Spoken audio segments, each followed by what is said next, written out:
Historical Research of the City Council of Baguio City. We have Councilor Vladimir Cayabas. Thank you, Ms. Mariel. And good morning sa ating lahat. Okay ba kayo? Okay ba tayo? Kumusta tayo according to the official calendar that we have 38 days more to go before your Christmas Day. Kaya Merry Christmas in advance if there is a country in the world that celebrates and commemorates or observes Christmas season the longest time. It's actually our country. Basta pumasok ang per month hanggang buwan ng Enero o kaya Pebrero pa nga dito sa ating syudad ng Baguio because of our series of activities and programs for you. And this time we have a lean but mean number of attendees. Actually ito po ay we limit into 30 to 50 attendees this morning until this afternoon so that we will have a closer discussion, especially on the proposed ordinances. Pag makikita natin, there are two proposed ordinances. Number one, it's all about the establishment of an artificial intelligence development and advisory board. Another one, it's all about the establishment or the institutionalization of the so-called Ogdandaing Festival. And that is an Ibaloi term which means good work. So you will be serving as our consultants today. So andito tayo para mapag-usapan natin and we shall focus on the topics at hand. Okay, so that we will be able to finish it off and be able to help us because we don't have the monopoly of knowledge, and that's why special component of a legislation, especially when we propose ordinances, especially concerning you, is the one that done this public consultation. This is actually based on Article 16, Section 16, Article 13 of the Philippine Constitution, which says that we need you as our service partners in a way that you are part of our journey, especially in decision making, especially in coming up with legislative measures. Because at the end, when these proposed ordinances will be enacted and eventually be approved, ay babalik po sa atin at tayo rin po ang pwedeng makinabang o kaya tayo po ang affected na sectors, mga kaibigan. Hindi rin pwede na lahat ng mga sectors ay matatawag natin. It is because we need to take a look on sectors directly affected by these proposed ordinances. And I know that some of you here are not new to this kind of system. Just like, for example, on the part of School Principal Joseph Stigoy, napakaraming beses na rin na siya nag-attend sa ating mga programs, sa ating mga public consultations. It is because as the committee chairperson on education, most of our proposed ordinances and even the enacted and already approved ordinances are somewhat related to education. Pati rin yung mga kasama natin sa ibang mga opisina. And happy to know because some of you are coming from the academy, especially from universities or colleges. Some of you are coming from the technical, vocational institutions or tech book. We have also our good friends from the business sector. In fact, that we have here the representative of the Philippine Chamber of Commerce and Industry, and they claim that they are the voice of the business sector in the country. We have also, of course, from the Department of Education, from TESDA, from our friends representing Beneco, and we have also here from the Water District. We have also our good friends from the regional line agencies, like for example DTI. We have also here the representative from the City Health Office. Baka iniisip ninyo, bakit andito yung mga taga City Health Office? Ito naman, it's all about artificial intelligence because they have also their own IT department there.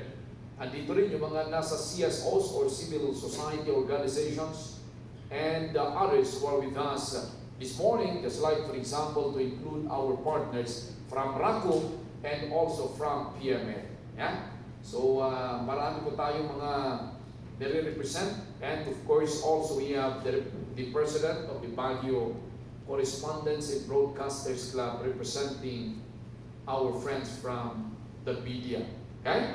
So, it says there that, again, this is a public consultation, and when we take a look on the meaning of a public consultation, it says here, process that involves the public in providing their views and feedback on the proposal to consider in the decision making. So again, it is a process, and that's why our established process here is for me to present the proposed ordinances, and then one by one that we shall take a look on it, and we listen to your comment. Okay? So meaning it's not all about us this morning, it's all about you, our dear invitees. It also says there that may be considered in the decision making. So we listen to you. Anyway, we have, by the way, our staff from the Sangguniang Panlunsod headed by Dr. Pagada. Alakpakan po natin ang ating mga kasama sa Sangguniang Panlunsod. They are also here to record our proceedings so that all the suggestions that we will be giving this morning until this afternoon shall be recorded, and we shall study it for possible consideration, mga kaibigan. For possible consideration, if we think that yes, it would add value to the proposed ordinance, we shall include and incorporate it in these proposed ordinances. Okay? Another one, again, Section 16, Article 13 of the Philippine Constitution, it says there, the right of the people in their organizations. And that's why you don't only you're not only attending our program or our public consultation today to represent yourself, but you are also representing your organization or your respective institutions to effective and reasonable participation at all levels of social, political, economic decision making. Why?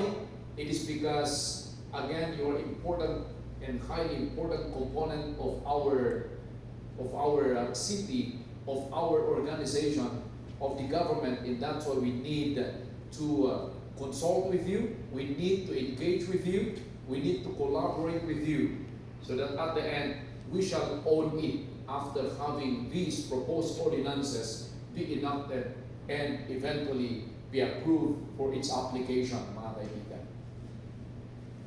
Okay, this is also part of the so-called good governance. Napakaraming beses na napakakinggan po natin ang good governance, and for us to simplify what is that good governance is all about, it's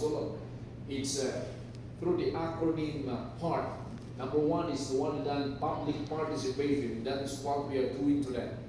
Okay? So thank you for responding to our humble invitation. Thank you for sacrificing your time. Thank you for loving the city of Baguio and being part of our journey. It also says there, accountability. When we speak about accountability, it's not only on the things that we did wrong, but on the things that we missed to do. This is also applicable even in the private sector. Accountable ka hindi lang po sa mga nagawa natin hindi maayos, kundi sa mga hindi natin nagawa, at yan po ang mas importante sa atin.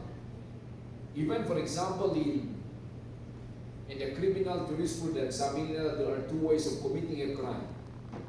Okay? By omission or by commission, mga kaibigan. Your failure to act on something that you need to act is actually supposedly punishable, mga kaibigan. Another one is responsiveness. Yeah? Responsiveness to the present and future needs of our city. And that's why we need to be futuristic. And that's why we need to come up with future fit policies. Napaka-importante yun. We shall not only be reactive, but we shall be proactive, mga kaibigan. And that is what we are doing. We are now in the so-called 5th Industrial Revolution. Wala na tayo doon sa tinatawag nilang VUCA world, mga kaibigan, under the 4th Industrial Revolution. So that when we speak about the 5th Industrial Revolution, it emphasizes on the importance of harmonious human and technology collaboration for sustainability, mga kaibigan. Yeah? Kanina, napakinggan ko po yung mga magaganda po ninyo mga remarks. Just like, for example, one said it's all about, yes, we are a creative city, and this may help us to further improve our programs involving our artists and artisans and to attain the so-called creative economy, mga kaibigan. Okay? Another one is this would be part of our ways forward. As made mention, it's all about coming up with future-fit policies, mga kaibigan.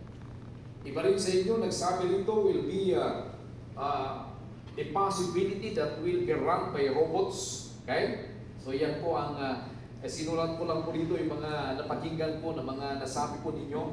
Okay? That's actually one of the big reasons why we introduced these ordinance or proposed ordinance, particularly on AI, and that is to address yung agam-agam, the fear that we will be run by robots. Again, fifth industrial revolution connotes harmonious human and digital collaboration for sustainability. Ibig sabihin yan, we could only be replaced when we don't accelerate, mga kaibigan.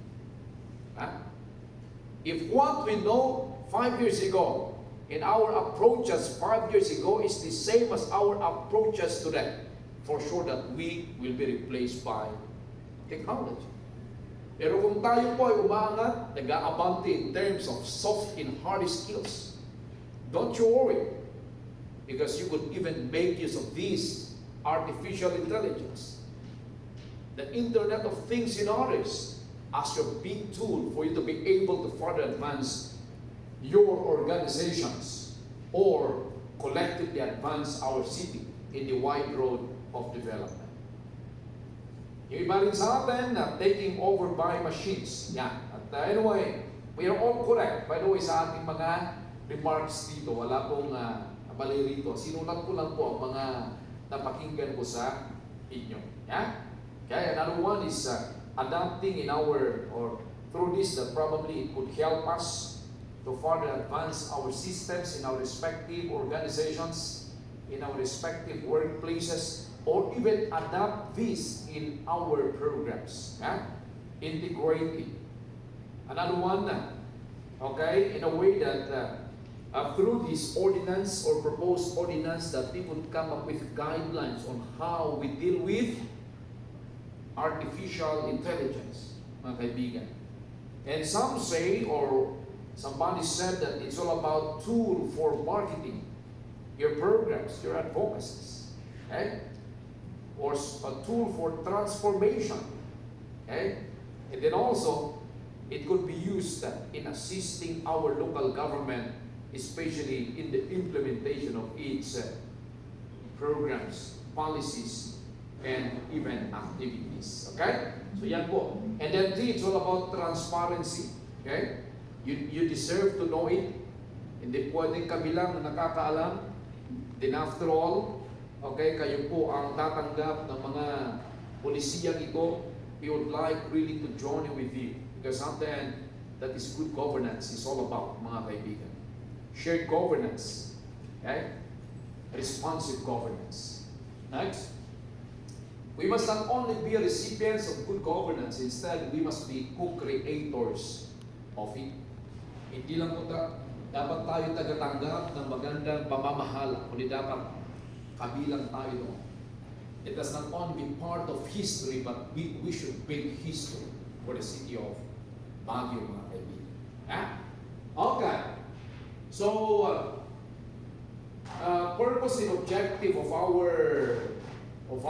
engagement today, amidst of introducing to the public proposed legislations, especially to the sectors mostly involved, mga kaibigan.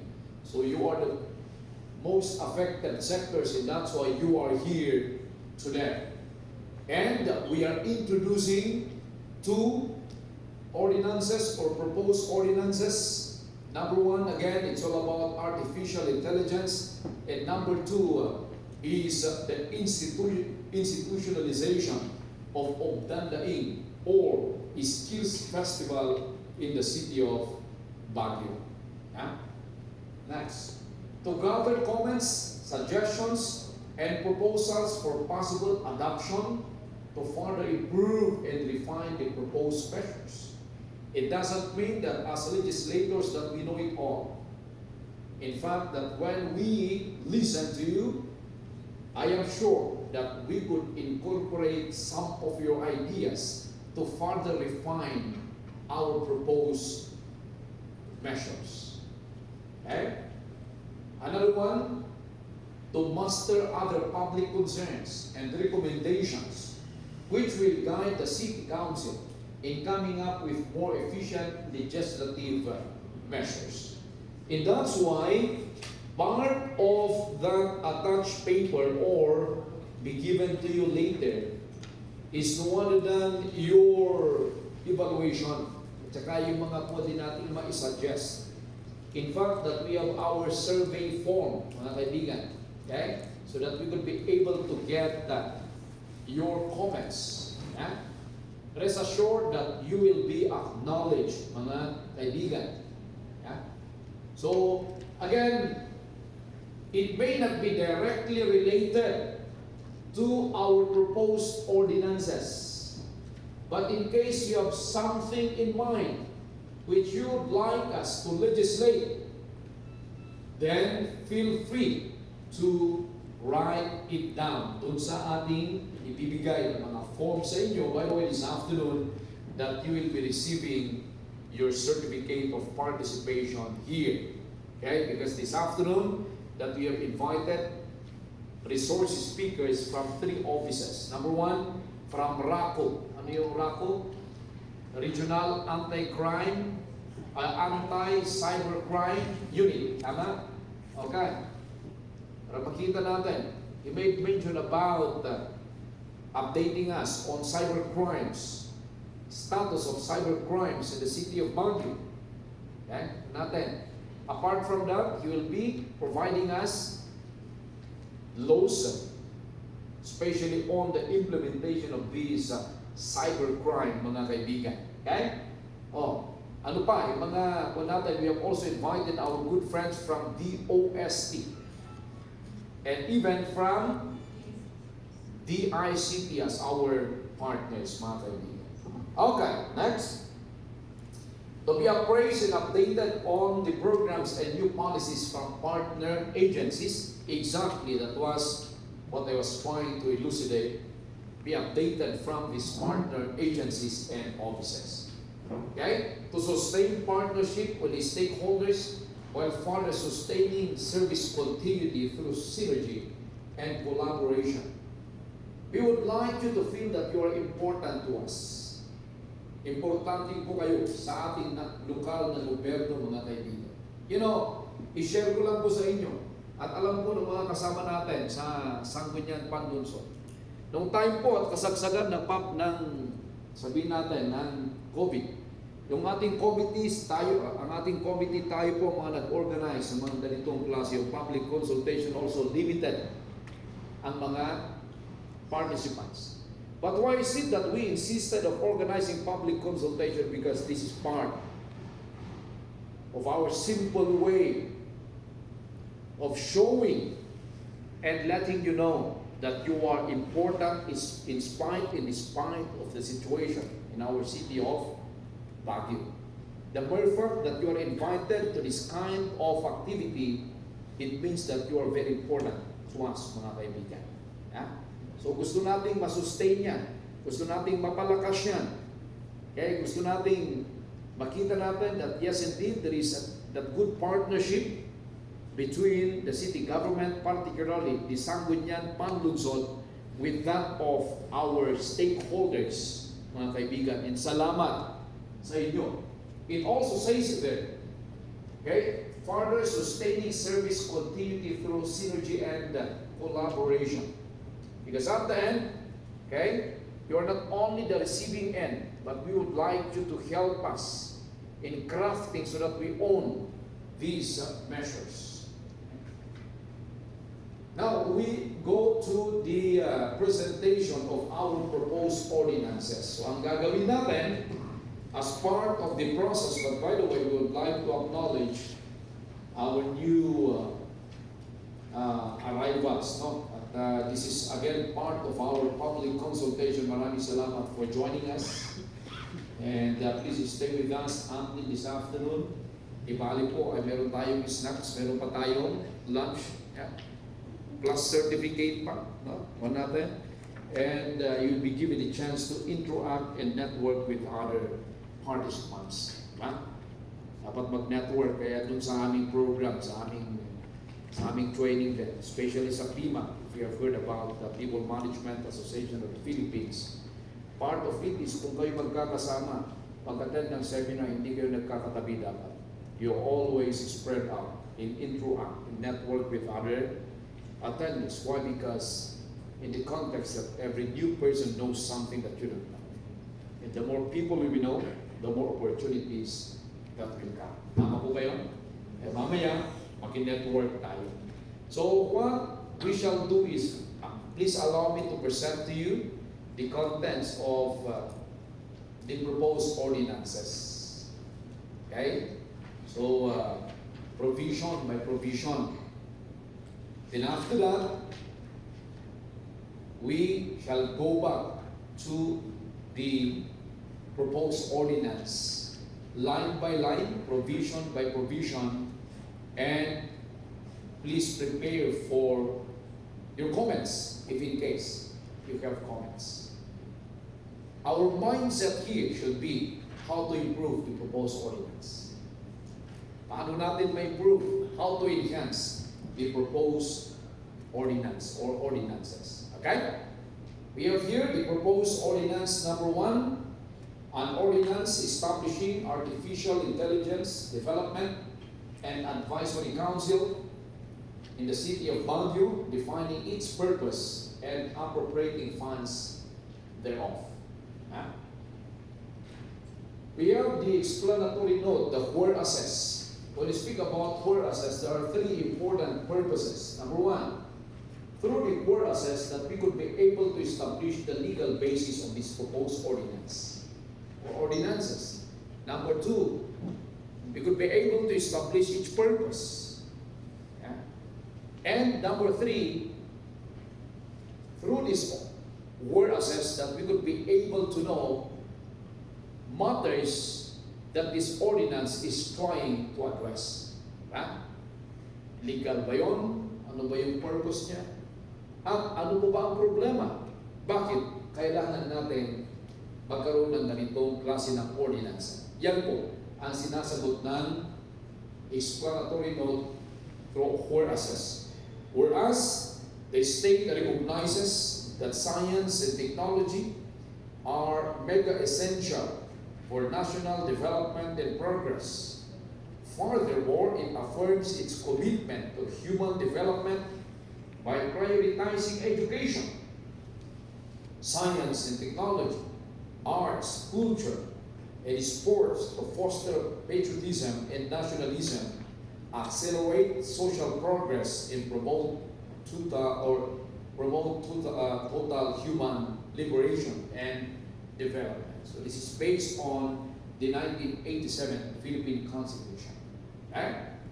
Whereas, notable part of the Philippine Development Plan, or the so-called PDP 2023 up to 2028, is about digital-enabled service continuity and robust global connectivity.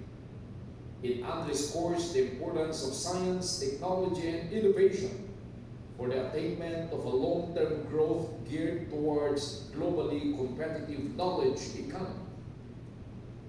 It aims to accelerate the utilization of digital technology in industry, service sector, and agriculture to improve efficiency and productivity for a more sustainable and vibrant economy. To continue, whereas Republic Act 10844 also known as the DICT Act of 2015, highlights the essential value of ICT as instrument of good governance and global competitiveness. The Act promotes the use of ICT for the enhancement of key public services such as education, public health and safety, revenue generation, and social civic purposes. Whereas the National Artificial Intelligence Strategy of the Philippines call for a clarion legal and regulatory framework for AI to ensure protection to the rights of Filipinos and steer responsible adoption of and innovation of AI technologies. So meaning that through this DICT Act, that here comes National Artificial Intelligence Strategy of the Philippines. Yeah? To continue. Whereas 38 member countries for the Philippines is a member under the Organization of Economic Cooperation and Development, have approved and forwarded their stance and recommendation on artificial intelligence, that it must be innovative and trustworthy in that respects human rights and democratic values. Whereas United Nations stands in guiding principle on AI or artificial intelligence is for AI not to be autonomous or replace human intelligence. AI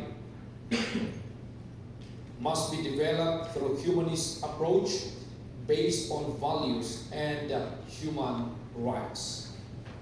Okay, we continue.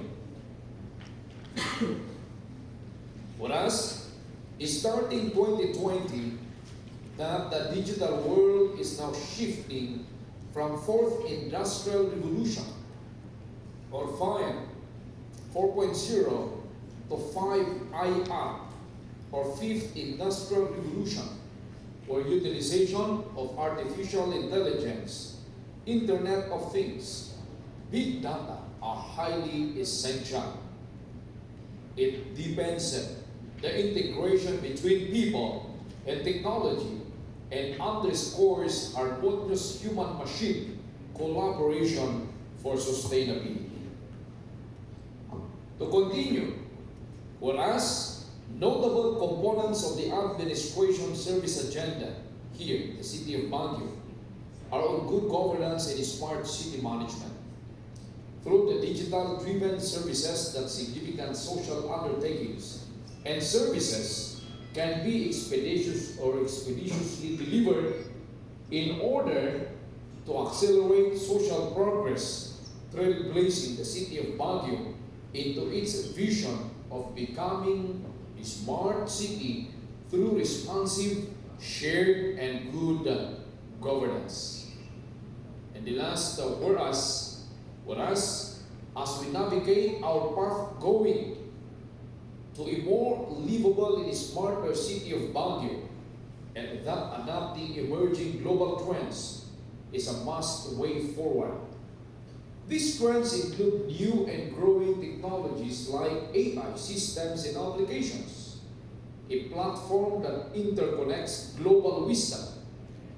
Artificial intelligence is now transforming the world. It influences how we work, how we design and do things. It promises to serve as a powerful catalyst for progress and help address global challenges like climate change, access to education, quality medical care, food security, and could even help in streamlining government's administrative processes, thus improving government efficiency and productivity. Yet AI brings real and cogent challenges for both the government and its citizens. There is therefore a need there is therefore a need to set and design clear policy and roadmap to optimize AI's benefits as well as deal with its possible risks and challenges. Okay? So those are the purposes. We move on. We go to section 1, mga kaibigan. Yeah? Section 1, the ordinance shall be known as the Baguio City Artificial Intelligence Development and Advisory Council Ordinance. Right? So we go to section 2, Declaration of Policy and Principles. The Artificial Intelligence Development and Advisory Council strives to help the city achieve its goal of transforming to a smart and resilient, highly urbanized city through AI management roadmap. Sustainable progress and development can be attained through responsive and future-fit strategies leading to future-proof policies paired with innovative leadership. Digital advancement is a must program by every government like the city of Baguio to be more responsive to the present and future needs of its constituents as it enhances efficiency and effectiveness of service delivery in the public sector. We move on. Section 3. Overall purpose, functions, and mandates of the AI Development and Advisory Council. To serve as mandatory body or to serve as advisory body on matters related to artificial intelligence systems development, application, adoption, and utilization. Okay? To serve as an advisory council or advisory body.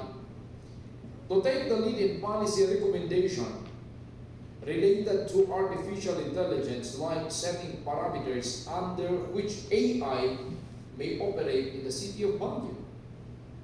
Recommendation may include a regulatory framework, like setting guidelines for AI systems responsible and responsible AI systems reasonable and responsible adoption. Okay. Letter C.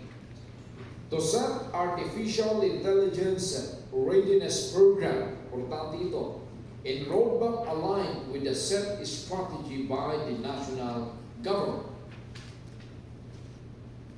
Another one, to determine clarity strategy for the local government of Baguio to optimize the benefits of AI systems.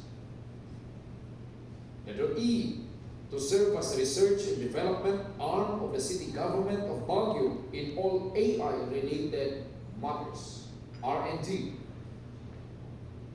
Another one, to regularly conduct study and assessment on the impact of artificial intelligence in the city government's whole service ecosystem. G. To assist in enabling the people of Baguio through AI literacy and education program with the purpose of capacitating them on digital applications and technology systems related to artificial intelligence. Next, to formulate programs intended for local AI talents and AI-driven and enabled institutions, engaging them in digital ways forward discussions, but not limited to capacitating them on related laws on data privacy and protection, data theft, intellectual property theft, cybercrime, and Bill of Rights in general. And to take the lead in promoting AI systems collaboration by forging partnership with other similar and or related councils or institutions for digital knowledge exchange, establishing harmonious partnerships for digital cooperation can lead to other areas of collaboration, leading to more socioeconomic growth. And J, such other essential functions as may be deemed necessary. So yan po ang mga functions, the purpose of this measure. Now, section 4, we go to the definition of terms. Ito po yung tinatawag nating operative definitions. How is it being used in this proposed ordinance? Yeah? Artificial intelligence refers to the simulation of human intelligence in machines that are programmed to think like humans and mimic their actions. Yeah? Artificial intelligence ecosystem refers to a group or to the group of AI systems which are coupled together to some extent to achieve a common goal. The most common goal of establishing an AI ecosystem is automation via applied machine learning. This is generally achieved by putting AI systems in both real-time as well as historical scenarios and generating intelligence out of it. Another one, artificial intelligence system, refers to a computer system or software application that utilize AI techniques to perform a task or make a decision such as machine learning, natural language processing, and robotics. Automation refers to the creation and application of technologies by automated means without any human involvement. Innovation refers to the creation of new ideas that results in the development of new or improves policies, products, processes, or services which are then spread or transferred across the market. And a smart city. What is a smart city? It says here, refers to an LGU that adapts, institutionalized, and utilizes transformative systems and tools like high-end technologies to further enhance operational efficiency with the end goal of improving both the quality of government services and citizens' welfare. Okay? Those are the, again, definition of terms, more of operational definition of terms.